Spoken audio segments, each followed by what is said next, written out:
भारत माता की, भारत माता की। नम्मा सबका साथ सबका विकास मंत्रदा स्फूर्तियादा भगवान बसवेश्वर ಅವರಿಗೆ ನಮಸ್ಕಾರಗಳು. ಬೆಳಗಾವಿಯ ಕುಂದ ಮತ್ತು ಬೆಳಗಾವಿಯ ಜನರ ಪ್ರತಿ ಎರಡು ಮರೆಯಲಾಗದ ಸಿಹಿ. ಬೆಳಗಾವಿಯ ನನ್ನ ಬಂಧು ಭಗಿನಿಯರಿಗೆ ನಮಸ್ಕಾರಗಳು.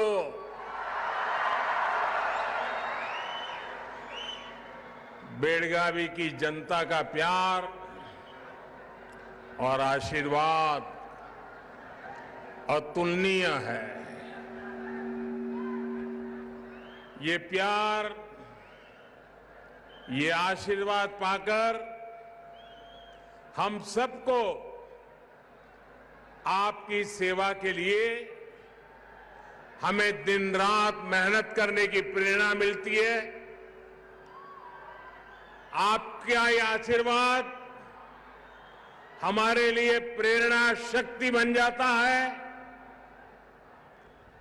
बेलगावी की धरती पर आना किसी तीर्थ यात्रा से कम नहीं होता. ये कित्तूर की रानी चेन्नम्मा और क्रांतिवीर संगोली रायण्णा की भूमि है. देश आज भी इन्हें वीरता और गुलामी के विरुद्ध आवाज उठाने के लिए याद करता है. साथियों, आज की लड़ाई हो या फिर उसके बाद भारत का नवनिर्माण, बेलगावी की महत्वपूर्ण भूमिका हमेशा रही है. आजकल हमारे देश में, कर्नाटका में स्टार्टअप्स की खूब चर्चा होती है, लेकिन एक तरह से देखें तो बेलगावी में तो 100 साल पहले ही स्टार्टअप्स की शुरुआत हो गई थी. 100 साल पहले. मैं आपको याद कराने आया हूं, बाबूराव पुसालकर जी ने 100 साल पहले यहां एक छोटी सी यूनिट की स्थापना की थी. तब से बेलगावी अनेक तरह की इंडस्ट्री के लिए इतना बड़ा बेस बन गया है. बेलगावी की इसी भूमिका ने डबल इंजन सरकार इस दशक में और सशक्त करना चाहती है. भाइयों और बहनों, आज जिन प्रोजेक्ट का लोकार्पण और शिलान्यास किया गया है, उनसे बेलगावी के विकास में नई गति आएगी. सैकड़ों करोड़ रुपए के प्रोजेक्ट्स कनेक्टिविटी से जुड़े हैं, पानी की व्यवस्था से जुड़े हुए हैं. आप सभी को इन सारी विकास की योजनाओं के लिए इस क्षेत्र की प्रगति का एक मजबूत गति देने के इस अवसर पर मैं बहुत बहुत बधाई देता हूं. आज बेलगावी से पूरे हिंदुस्तान को भी भेंट सौगात मिली है.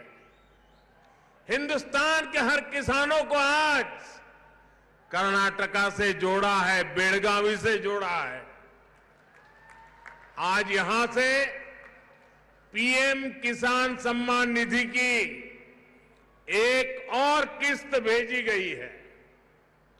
सिर्फ एक ही बटन दबाकर, एक ही क्लिक पर देश के करोड़ों किसानों के बैंक खाते में 16,000 करोड़ रुपए पहुंचे हैं। यहां जो मेरे रायतू बंधु है ना, वो अपना मोबाइल देखेंगे तो मैसेज आ गया होगा। दुनिया के लोगों को भी अजूबा होता है। और इतनी बड़ी रकम 16,000 करोड़ रुपया पल भर में, और कोई बिचौलिया नहीं, कोई कटकी कंपनी नहीं, कोई करप्शन नहीं, सीधा सीधा किसान के खाते में। अगर कांग्रेस के राज होता तो प्रधानमंत्री कहते थे कांग्रेस के कि 1 रुपया भेजते हैं 15 पैसा पहुंचता है। अगर आज उन्होंने 16,000 करोड़ का सोचा होता तो आप सोचिए 12-13 हजार करोड़ रुपया कहीं गायब हो गया होता। लेकिन ये मोदी की सरकार है।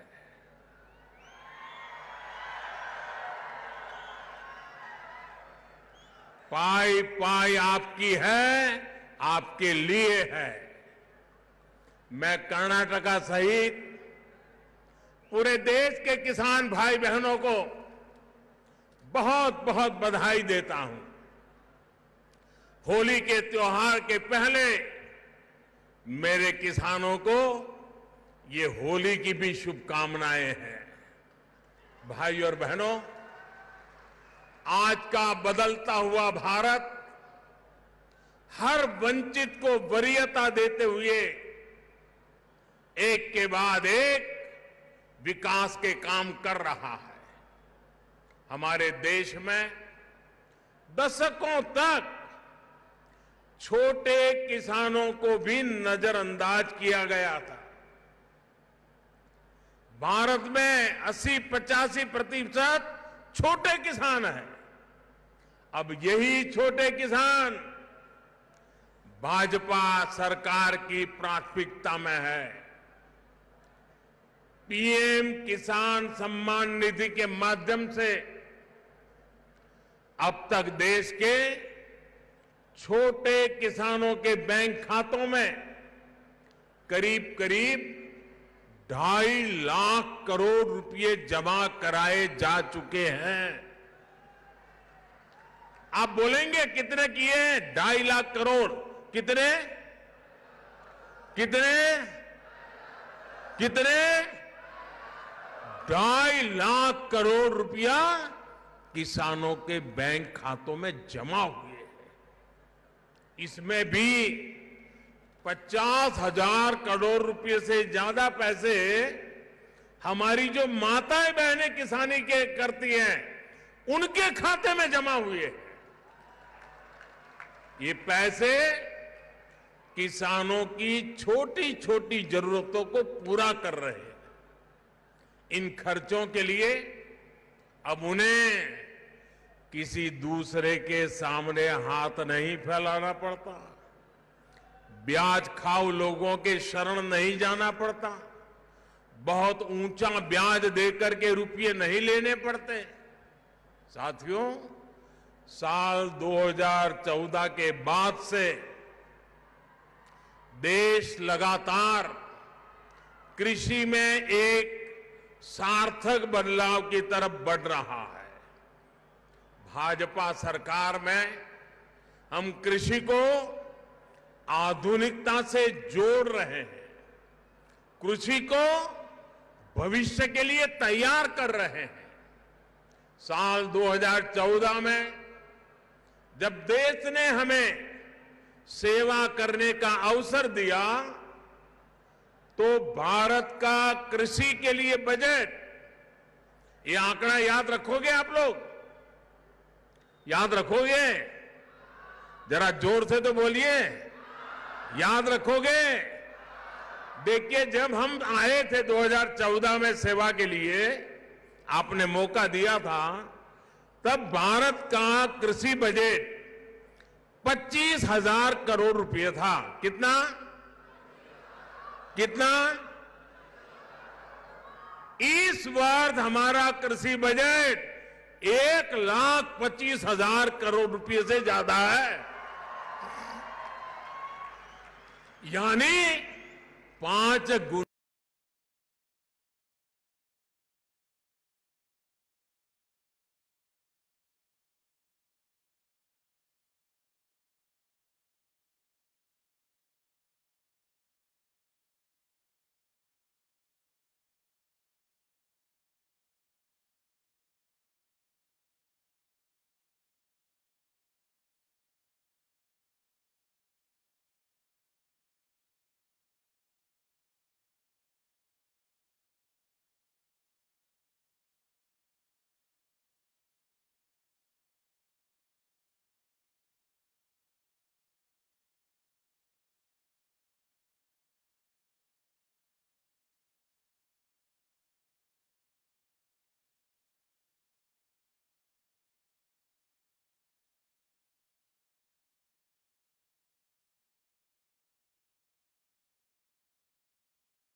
इसके माध्यम से केमिकल फर्टिलाइजर का प्रयोग कम करने वाले राज्यों को केंद्र से अतिरिक्त मदद मिलेगी। भाइयों और बहनों, हम देश की कृषि को भविष्य की चुनौतियों को देखते हुए हमारी पूरी इस किसानी ग्रामीण अर्थव्यवस्था इसमें नए प्राण लाने के लिए हम कृतनिश्चयी हैं, बल दे रहे हैं। क्लाइमेट चेंज के कारण कितनी समस्या आ रही है, ये हमारा किसान आज अनुभव कर रहा है। इसलिए अब हमें अपनी पुरानी परंपराओं की ताकत को फिर से याद करना होगा। हमारा मोटा अनाज, और मैं तो देख रहा था मोटे अनाज की सुंदरता भी कितनी अच्छी है। हमारा मोटा अनाज हर मौसम, हर परिस्थिति को झेलने में सक्षम है, और ये सुपर फूड है। मोटा अनाज सुपर फूड है, ये अधिक पोषक भी होता है। इसलिए इस वर्ष के बजट में हमने मोटे अनाज को श्री अन्न के रूप में नई पहचान दी है। और कर्नाटका तो श्री अन्न के मामले में दुनिया का एक बड़ा केंद्र और सशक्त केंद्र है। यहां तो श्री अन्न को पहले से ही श्री धान्य कहा जाता है। अनेक प्रकार के श्री अन्न यहां का किसान उगाता है। कर्नाटका की बीजेपी सरकार हमारे मुख्यमंत्री जी के नेतृत्व में इसके लिए किसानों को मदद भी देती है। मुझे याद है कि रैता बंधु येदियुरप्पा जी ने श्री अन्न को प्रोत्साहन देने के लिए यहां कितना बड़ा अभियान चलाया था। अब हमें इस श्री अन्न को पूरी दुनिया में पहुंचाना है। श्री अन्न को उगाने में लागत भी कम है और पानी भी कम लगता है, इसलिए ये छोटे किसानों को डबल बेनिफिट देने वाला है। साथियों, इस क्षेत्र में गन्ने की पैदावार खूब होती है। भाजपा सरकार ने हमेशा गन्ना किसानों के हितों को सर्वोपरि रखा है। इस साल के बजट में भी गन्ना किसानों से जुड़ा एक अहम फैसला लिया गया है।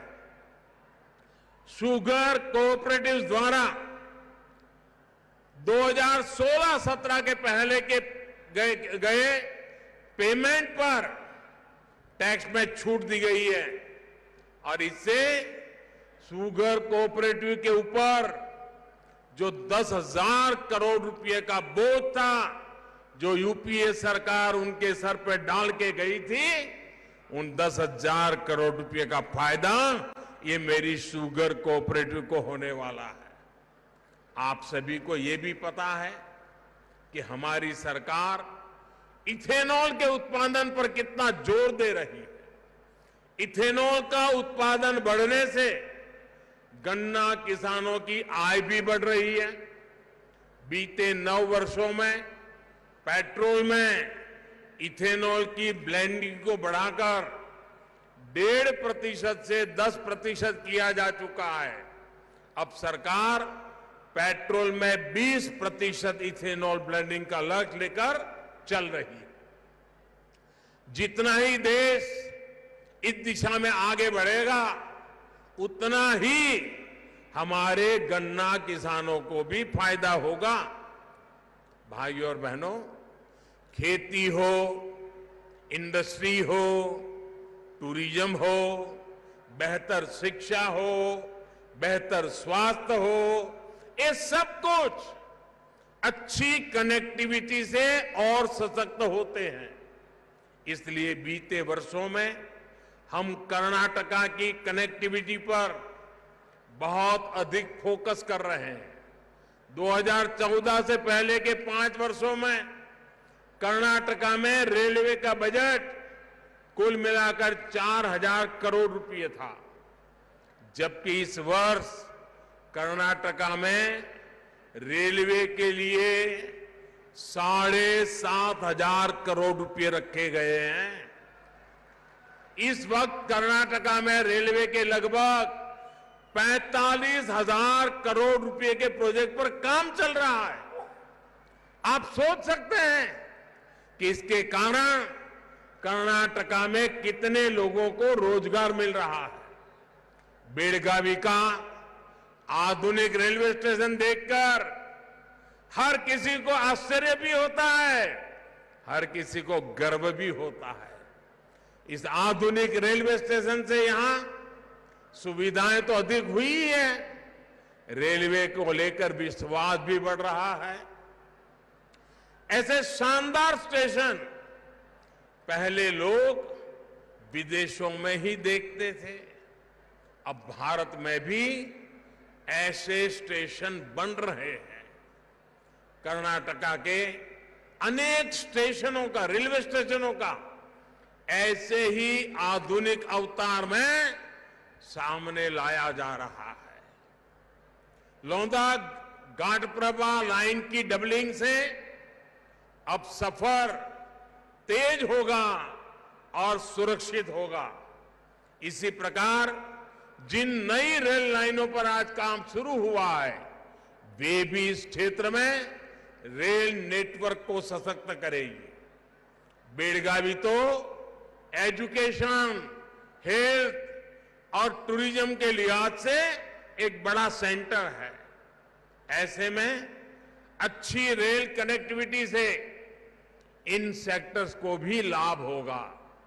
भाइयों और बहनों, भाजपा की डबल इंजन सरकार तेज विकास की गारंटी है। डबल इंजन सरकार कैसे काम करती है, इसका उदाहरण जल जीवन मिशन है। साल 2019 तक कर्नाटका के गांवों में सिर्फ 25% परिवारों के पास घर में नल से पानी के लिए कनेक्शन था। आज कर्नाटका में नल से जल की कवरेज डबल इंजन सरकार के कारण, हमारे मुख्यमंत्री जी के सक्रिय प्रयासों के कारण आज कवरेज 60% से अधिक हो चुकी है। यहां बेलगावी के भी 2 लाख से भी कम घरों में नल से जल आता था। आज ये संख्या 4.5 लाख पर पार कर चुकी है। हमारी गांव की बहनों को पानी के लिए भटकना न पड़े, सिर्फ इसी के लिए ही इस बजट में 60,000 करोड़ रुपए दिए गए हैं। भाइयों और बहनों, बीजेपी सरकार समाज के हर उस छोटे से छोटे वर्ग को सशक्त करने में जुटी है जिसकी पहले की सरकारों ने सूध नहीं ली थी। बेलगावी तो कारीगरों, हस्तशिल्पियों का शहर रहा है। ये तो वेणुग्राम यानी बांस के गांव के रूप में मशहूर रहा है। आप याद कीजिए, पहले की सरकारों ने लंबे समय तक बांस की कटाई पर रोक लगा दी थी। हमने कानून बदला और बांस की खेती और व्यापार के रास्ते खोल दिए। इसका बहुत बड़ा लाभ बांस का काम करने वाले कलाकारों को हुआ है। बांस के अलावा यहां दूसरे क्राफ्ट का काम भी खूब होता है। इस वर्ष के बजट में पहली बार ऐसे साथियों के लिए हम पीएम विश्वकर्मा योजना लेकर आए हैं। इस योजना से ऐसे सभी साथियों को हर प्रकार की मदद दी जाएगी।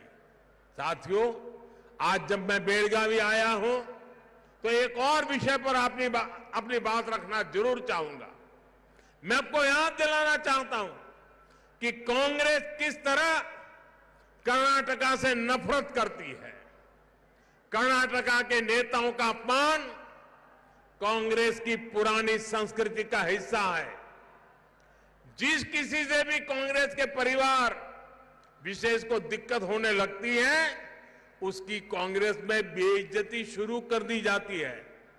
इतिहास गवाह है कि कांग्रेस परिवार के आगे एस निजलिंगप्पा और वीरेंद्र पाटिल जी जैसे नेताओं का अपमान कैसा किया गया था, हर कर्नाटक के लोग जानते हैं।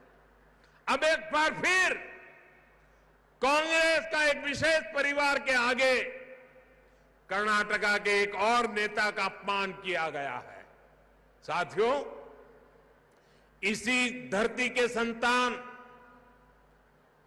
50 वर्ष जिनका संसदीय कार्यकाल रहा है, ऐसे श्रीमान मल्लिकार्जुन खड़गे जी का मैं बहुत सम्मान करता हूं। उन्होंने जनता की सेवा में अपने से जो कुछ भी हुआ करने का प्रयास किया है।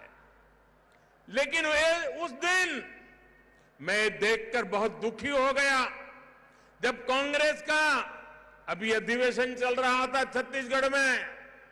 उस कार्यक्रम में सबसे बड़ी आयु के व्यक्ति, राजनीति में सबसे सीनियर, वहां पर खड़गे जी मौजूद थे और वो उस पार्टी के अध्यक्ष थे। धूप थी, जो भी सब खड़े थे उन सबको धूप लगना बहुत स्वाभाविक था। लेकिन धूप में वो छतरी का सौभाग्य कांग्रेस के सबसे बड़ी आयु वाले, सबसे सीनियर कांग्रेस के प्रमुख खड़गे जी के नसीब नहीं हुआ। बगल में किसी और के लिए छाता लगा गया था। ये बताता है, कहने को तो खड़गे जी कांग्रेस अध्यक्ष हैं, लेकिन कांग्रेस में जिस तरह उनके साथ बर्ताव होता है वो देखकर पूरी दुनिया देख भी रही है और समझ भी रही है कि रिमोट कंट्रोल किसके हाथ में है। परिवारवाद के इसी संकंजे में आज देश की अनेक पार्टियां जकड़ी हुई हैं। इसी शिकंजे से हमें देश को मुक्त कराना है। इसलिए कांग्रेस जैसे दलों से कर्नाटक के लोगों को भी सतर्क रहना है। और ये कांग्रेस के लोग इतने निराश हो गए हैं, इतने निराश हो गए हैं, अब तो वो सोचते हैं जब तक मोदी जिंदा है उनकी दाल गलने वाली नहीं है। और इसलिए सारे आजकल कह रहे हैं मर जा मोदी, मर जा मोदी, नारे बोल रहे हैं मर जा मोदी। कुछ लोग कब्र खोदने में बिजी हो गए हैं। वो कह रहे हैं मोदी तेरी कब्र खुदेगी।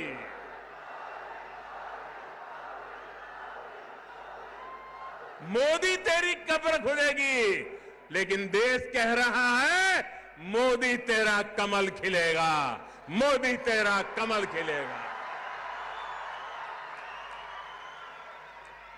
साथियों, जब सच्ची नीयत के साथ काम होता है तब सही विकास होता है। डबल इंजन सरकार की नीयत भी सच्ची है और विकास की निष्ठा भी पक्की है। इसलिए हमें इस विश्वास को बनाए रखना है। कर्नाटका के देश के विकास को गति देने के लिए हमें यूं ही आगे बढ़ना है।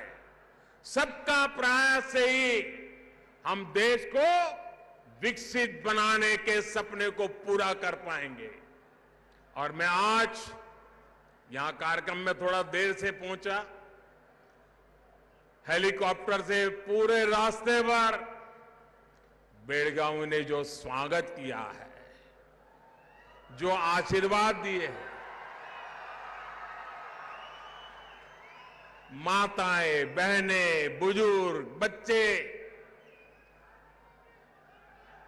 अभूतपूर्व दृश्य था। मैं बेलगावी के कर्नाटका के इस प्यार के लिए सर झुका करके उनको प्रणाम करता हूं, सर झुका करके उनका धन्यवाद करता हूं।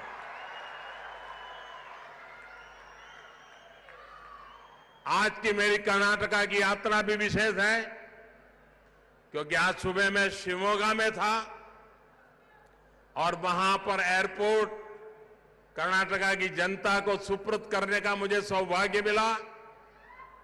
लेकिन साथ साथ हमारे वरिष्ठ नेता येदियुरप्पा जी का जन्मदिन की शुभकामनाएं देने का भी मौका मिला।